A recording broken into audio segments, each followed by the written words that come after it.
Okay guys, this is a quick tutorial on how to input a listing in MLS. Now, I am not an MLS trainer, I'm not support. There's tons of resources and classes that you can take, but just to help get you going, this is your home screen in MLS. There's an add edit button up here. Mine looks a little different because I have access to everybody, but you're going to do add new listing, residential input form to sell a home. I recommend from here you do the fill from tax. So first thing you're going to do is go pull the house. So I'm just going to find a house and hit search. And I'm going to go, yep, that's the house I want to sell. So then I'm going to say fill from tax, fill right here. And now it's pulled in from tax a bunch of information. If you don't fill it from tax, then all of this is blank and you're starting from scratch. Now, what I recommend you do is you input all of this information. Each of these tabs has required information. I recommend you do it in 2 or 3 sittings. Like go in and do some in the first sitting and then save it and complete and then do some more. If you hit validate, it's going to pop up red everything that's required. Down here in the map, you're going to say get Latin Lounge, and it's going to pull it up and put it on there. Just make sure you look at the map and make sure it puts in the right place. Otherwise, you can move the map around. Now, a couple other things you'll need to know. Listing agreement is always an exclusive right to sell. Listing service is always full service. These 2 items are going to be coming from your listing agreement. So what is list price and when does your listing agreement expire? Normally this is going to be none. None of these should apply to you. Listing agreement is probably your Texas realtors. If you use SkySlope, that's what our default is. Additional parcels is if you were selling like the lot next door as well, and then you would add that description in. Floodplain, you better verify whether it's in floodplain. ETJ, extraterritorial jurisdiction. If it's in city limits, then the answer is no. If it's outside ETJ, the answer is no. But you need to know if it's in ETJ. Go to the city map and verify. So now I'm going to click my way through these tabs and fill information out. I'm not going to tell you how to fill this out. You have to look at the house and know how to fill it out. However, I will go to rooms. Rooms, this is a weird one. Right here, required input. You must put a primary bedroom, a primary bathroom, and the kitchen. I recommend doing all the bedrooms, but it's up to you. So we've got a primary bedroom. It's on the main floor. And then you can add in features and a description. Then you're going to hit more and add in the primary bathroom. It's on the main floor again, or wherever it is, and add in some information. And then it requires the kitchen. So you got to do one more, and then you got to do kitchen. These are the minimums that you have to do. However, again, I recommend doing all rooms. So that's what that means. Documents and utilities. So documents are going to be, if you have the seller's disclosure, you're going to mark it here. If you have the survey, you're going to mark it over here. Utilities, typically they're going to be available. You're going to mark whether it has gas or not, if it's a septic, if it's not a septic, it's probably public sewer. If it's private sewer, private means like a private company owns it instead of a utility company or the city owning it. Central heat, central AC, those kind of things. If you know if it's gas, put gas.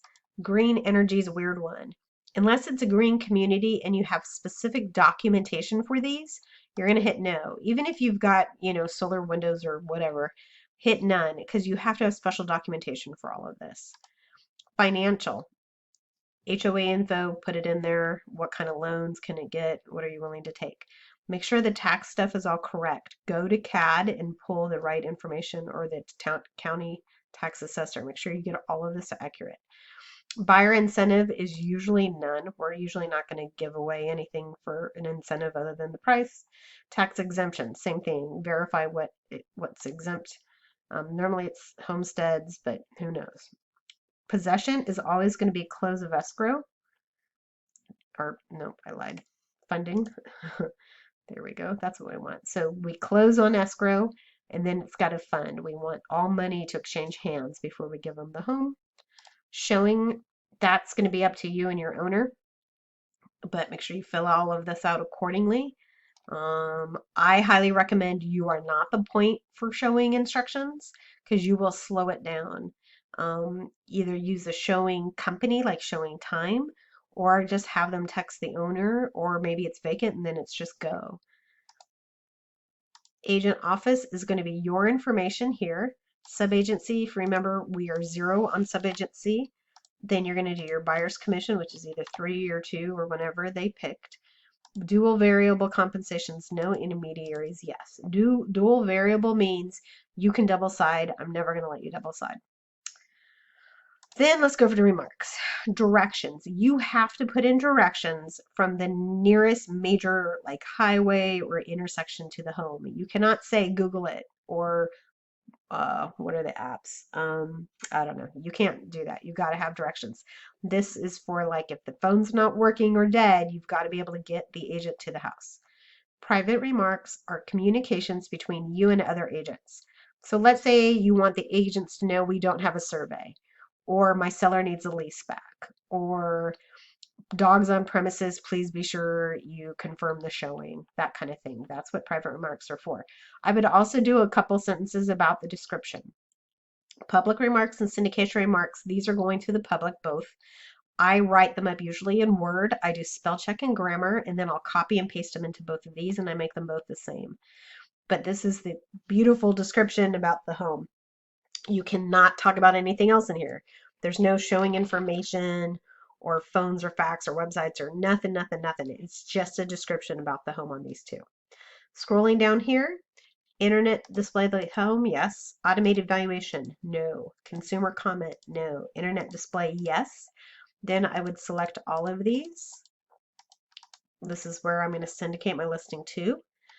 Back up here, these are tours. So virtual tour is a tour that maybe your photographer gives you, branded and unbranded. If you do a branded tour with your information on it, you have to do an unbranded with no information on it. If you do videos, branded is your face is on it, or you're talking about your company in it, or you mention your name in it, that's considered branded, then you must do an unbranded as well. So that's where all those go. Panorama tools, the same kind of thing. Okay, again, as you work through these, save as incomplete, and then you can come back to it and continue working on it. If you forget to save it, you're going to lose it. I recommend like after every couple pages, save it and then go back into it, because what if your internet drops and now you've just lost all the work you did on it? But that is it for how to put a home in the MLS.